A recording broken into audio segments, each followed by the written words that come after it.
Artificial intelligence అనేటువంటిది ప్రతి సెక్టార్ని dominate చేస్తుంది.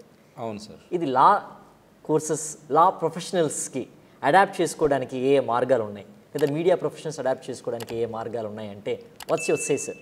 అంటే నా అనుభవంతో నేను చెప్తున్నాను సార్, ఆర్టిఫిషియల్ ఇంటెలిజెన్స్ అనేది మొత్తం ప్రతి ఇండస్ట్రీని గ్రాప్ చేసిందని అంటారు.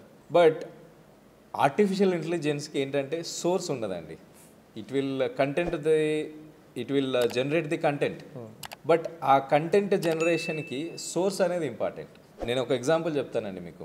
ఒక రీసెర్చ్ ఆర్టికల్ రాసాం, నేను ఎగ్జాంపుల్ చెప్తున్నాను.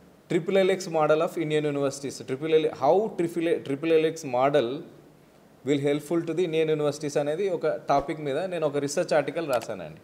దానికి ఏఐలోకి వెళ్ళి మీరు just generate the content of so and so అని చెప్తే ఏఐ ఇచ్చేస్తుందండి.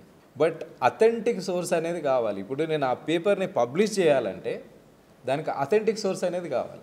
ఇప్పుడు simply if will go for standard journals like Springer, link, Elsevier ఇట్లాంటివి ఉన్నాయి, టేలర్ అండ్ ఫ్రాన్సిస్, వీళ్ళే.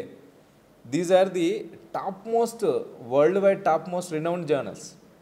They last for the source for each and every statement. ఇప్పుడు IASC అనేది ఏఐతో సంబంధం లేదు అని మనం ఒక స్టేట్మెంట్ ఏఐ జనరేట్ చేసిందండి. ఎట్ ద సేమ్ టైం మనం ఏం చెప్తున్నాము, ఇప్పుడు ఐఏఎస్సికి ఏఐకి సంబంధం లేదు, లేదంటే ఐఏఎస్సిలో ఇది ఉంది అని ఒక స్టేట్మెంట్ ఇచ్చాం మనం. దానికి సోర్స్ ఏంటి అనేది అడుగుతాడు రేపు పొద్దున. వాళ్ళు ఏం చేస్తారు, పీర్ రివ్యూకి పంపిస్తారు, అనానమస్ రివ్యూయర్ ఉంటాడు. He don't know about the topic, he don't know about what you have written, he want everything like with source he want.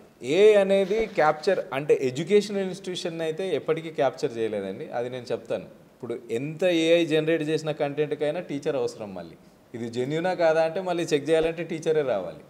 Professor check చేసి ఎస్ ఇది జెన్యూన్ అని అప్పుడు స్టాంప్ వేస్తేనే అది జెన్యూన్ అవుతుంది. So ఏ అనేది capture చేస్తుంది.